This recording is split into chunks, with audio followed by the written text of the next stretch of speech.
আসসালামু আলাইকুম, স্বাগত জানাচ্ছি বিডি চ্যানেল 4 রাতের সংবাদে। সাথে আছে আমি লৌরা চৌধুরী। শুরুতে আলমগীর হোসেন সিটি সংবাদ শিরোনাম।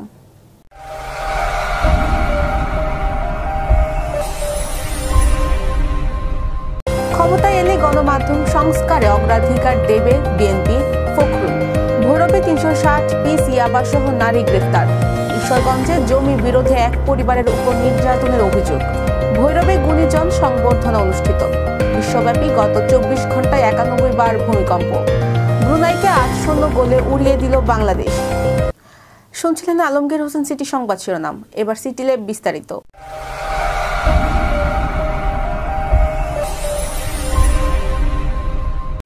বিএনপি ক্ষমতায় এলে গণমাধ্যম সংস্কারে অগ্রাধিকার দেওয়া হবে বলে জানিয়েছেন বিএনপির মহাসচিব মির্জা ফখরুল ইসলাম আলমগীর।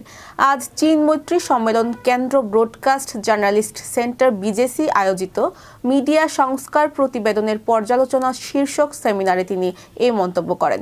মির্জা ফখরুল বলেন, আমাদের প্রতিশ্রুতি খুবই পরিষ্কার।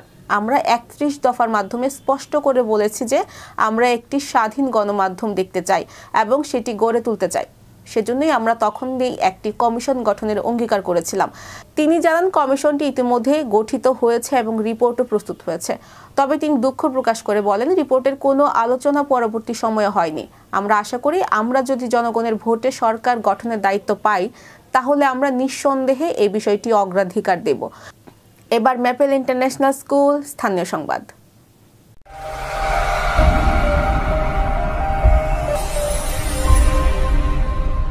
কিশোরগঞ্জের ভৈরবে অভিযান চালিয়ে ৩৬০ পিস ইয়াবাসহ এক নারীকে গ্রেফতার করেছে রেব ১৪ সিপিসি ২ ভৈরব ক্যাম্পের একটি আভিযানিক দল। গ্রেফতার মুক্তা আক্তার নরসিংদী জেলার বাসিন্দা। রবিবার ২৩ নভেম্বর রাত ১০:১০টার কিছু আগে গোপন সংবাদের ভিত্তিতে অভিযান চালিয়ে মুক্তা আক্তারকে ভৈরব পৌর সদরের কমলপুর এলাকা থেকে গ্রেফতার করা হয়। গ্রেফতার আসামির বিরুদ্ধে ভৈরব থানায় মাদক আইনে মামলা দায়ের করে তাকে ভৈরব থানায় হস্তান্তর করা হয়েছে। ময়মনসিংহের ঈশ্বরগঞ্জ উপজেলার মধুপুর বাজারে জমি সংক্রান্ত দীর্ঘদিনের বিরোধকে কেন্দ্র করে এক পরিবারের উপর হামলা ও হুমকির অভিযোগ উঠেছে। আজ দুপুরে বিষয়টি নিয়ে বাজারের সাধারণ ব্যবসায়ী, এলাকাবাসী ও ভুক্তভোগীর পক্ষে বিরোধপূর্ণ জায়গার সামনে মানববন্ধন করেছে। বিষয়টি নিয়ে আব্দুল মান্নান ওরফে মন্নাস বলেন, আমরা পৈতৃক সম্পত্তি নিয়ে আব্দুল লতিফ ভূঁইয়ার ছেলে জামাল ভূঁইয়ার সাথে বিরোধ ছিল। জামাল ভূঁইয়া ২০২১ সনে ঈশ্বরগঞ্জ বিজ্ঞ সহকারী জজ আদালতে একটি মামলা দায়ের করেন। পরবর্তীতে বিজ্ঞ আদালত তার আবেদন খারিজ করে আমাদের পক্ষে রায় প্রদান করেন। রায়ের পরও আমরা পৈতৃক সম্পত্তি দেখভাল করার চেষ্টা অব্যাহত রেখেছেন জামাল ভূঁইয়া। এতে জ্বলন্ত আগুনে ঘি ঢালছেন পার্শ্ববর্তী নান্দাইল উপজেলার আশরাফ উদ্দিন আকন্দ ও মতি মিয়া সহ নানা লোকজন, এই জমিতে যাদের ন্যূনতম সম্পর্ক নেই। ভৈরবে খন্দকার ফাউন্ডেশনের উদ্যোগে আলোচনা সভা ও গুণীজন সংবর্ধনা অনুষ্ঠিত হয়েছে। আজ সকালে ভৈরব পৌর সদরের ঢাকা মহানগর উত্তরের ওলামা দলের যুগ্ম আহ্বায়ক অধ্যাপক মাহবুবুর রহমান খন্দকারের সভাপতিত্বে খন্দকার ফাউন্ডেশনের আয়োজিত গুণীজন সংবর্ধনা ও আলোচনা সভায় প্রধান অতিথি হিসেবে বক্তব্য রাখেন বিএনপির কেন্দ্রীয় নির্বাহী কমিটির সাংগঠনিক সম্পাদক ও কিশোরগঞ্জ জেলা বিএনপির সভাপতি মোহাম্মদ শরীফুল আলম। এ সময় প্রধান অতিথি বলেন, যে দেশে গুণীজনদের সম্মান দেওয়া হয় না সে দেশে গুণীজন জন্ম হয় না। এছাড়াও তিনি ফাউন্ডেশনের উন্নয়নে সবসময় সহযোগিতা করবেন বলে আশ্বাস দেন। এবার জীবনদীপ হেলথ সেন্টার আন্তর্জাতিক খবর।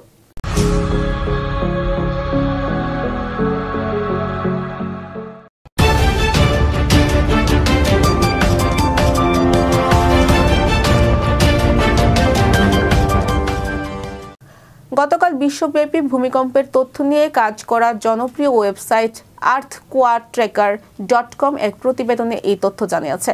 ওয়েবসাইটটির দুপুরের আপডেটে জানানো হয়, গত ৭ দিনে বিশ্বের বিভিন্ন স্থানে অন্তত ৮৫২টি ভূমিকম্প হয়েছে। এদিকে বাংলাদেশে গত ২ দিনে ৪টি ভূমিকম্প সম্পন্ন হয়েছে। এর মধ্যে প্রথমবার ভূমিকম্প অনুভূত হয়েছে শুক্রবার সকাল ১০:৩৮।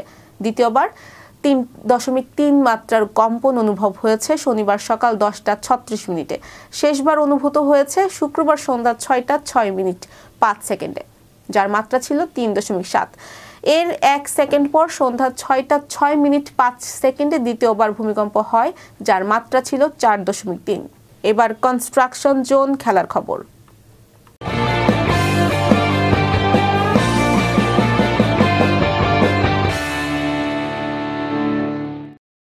বাংলাদেশ এএফসি অনূর্ধ্ব-17 এশিয়ান কাপ বাছাই শুরু করেছিল পূর্ব তিমুরের জালে 5 গোল দিয়ে। চীনে চলমান এই প্রতিযোগিতার দ্বিতীয় ম্যাচে বাংলাদেশ পেয়েছে আরও বড় জয়। 8-0 গোলে ব্রুনাই দারুসালামকে উড়িয়ে দিয়েছে বাংলাদেশের কিশোররা। আজ 2 অর্ধে 4টি করে গোল করেছে বাংলাদেশের কিশোররা। গোলাম রাব্বানী ছোটনের দলকে গোলের খাতা খুলতে অপেক্ষা করতে হয়েছে 13 মিনিট পর্যন্ত। এরপর বাংলাদেশ একচেটিয়া প্রাধান্য নিয়ে খেলে একের পর এক বল পাঠিয়েছে ব্রুনাইয়ের জালে। জোড়া গোল করেছে অপু ও রিফাত কাজী। অন্য 4 গোল করেছেন ফয়সাল, মানিক, আলিফ ও বাইজিত। বাংলাদেশ তৃতীয় ম্যাচ খেলবে শ্রীলঙ্কার বিপক্ষে বুধবার। বাছাইয়ের এই গ্রুপে বাংলাদেশের অন্য 2 প্রতিপক্ষ বাহরাইন ও স্বাগতিক চীন। প্রিয় দর্শক, এই ছিল বিডি চ্যানেল 4 রাতের সংবাদ। সবাইকে পরবর্তী সংবাদ দেখার আমন্ত্রণ জানিয়ে আজকের মতো এখানেই বিদায় নিচ্ছি। সবাই ভালো থাকবেন, সুস্থ থাকবেন এবং নিত্য নতুন সংবাদ পেতে বিডি চ্যানেল 4 ফেসবুক পেজ ও ইউটিউব চ্যানেলের সাথেই থাকুন। আল্লাহ হাফেজ, শুভরাত্রি।